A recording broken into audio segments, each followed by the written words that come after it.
Hi, this is Katelyn, and I'll be walking you through the 6th grade worksheets for lesson 4. So the first page you should have gotten should say extra practice and test review.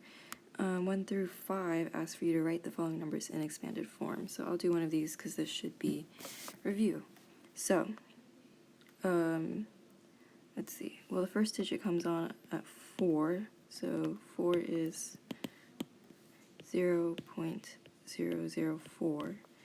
And you add 0.0003, and then you add the next number 0.000, let's see, 1, 2, 3, 4, 5, 2. So basically count the decimal places beforehand and after it so you know what place they are in expanded form, and never write out the expanded form for a 0. So number 6 through 9 asks you to write the corresponding decimal or percent.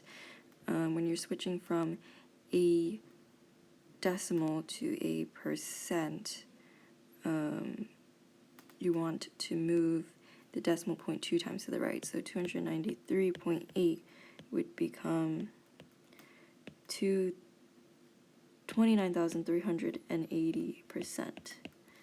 And then 46.2% to a decimal, you move the decimal point 2 times to the left, which gives you 0.462 as a decimal. So second page is standardized test preparation.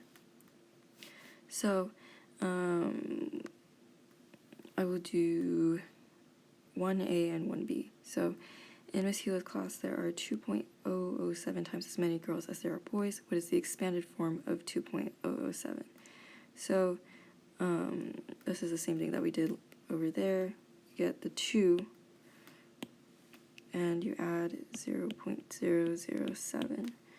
So 2 plus 0.007 is not this one, it's not this one, or this one, so it's D. 1B asks if there are 17 boys in her class. To the nearest whole number, how many girls are in Mrs. Hewitt's class? So a hint that we already have is to the nearest whole number, which means it's not these, because these are decimals. And then we want to count, or if there are 2.007 times as many girls as there are boys, and there are 17 boys, and we take 0.007 and we multiply it by 17, which gives us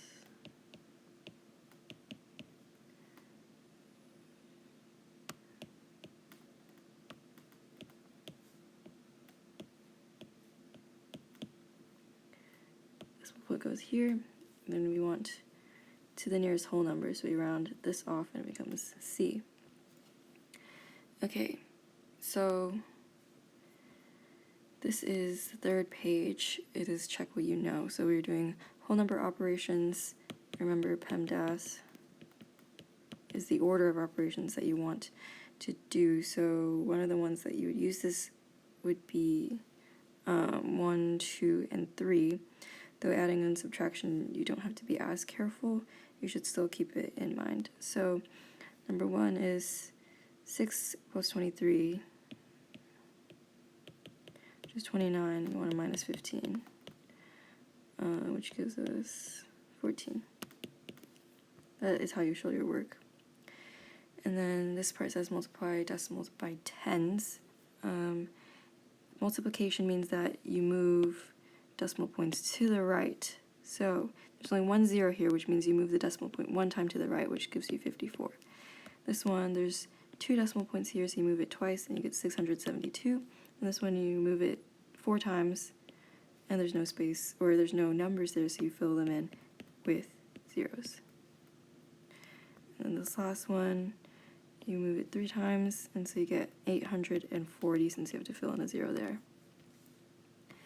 Okay, on the last page is word problems. I think I'll go through 1 or 2 of them. So number 1 says, Justin has a wall that is 4.3 meters wide. If he has 4 bookcases that are each 1.1 meters wide, is there enough room for them to all be placed against the wall? Why or why not? So 4 of them are each 1.1. But we're trying to see if his wall is wide enough, which is 4.3. So we want to see how much these all together are. So 1.1 times 4 gives us 4.4, which is too big because 4.4 is greater than 4.3, and that will be your answer.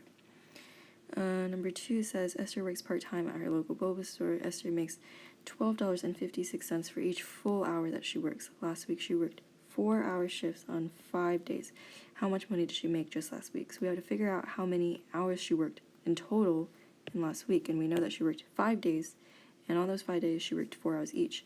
So that's 5 times 4, which gives us 20 hours in total. But she makes $12.56 for each hour, so we want to multiply it like so.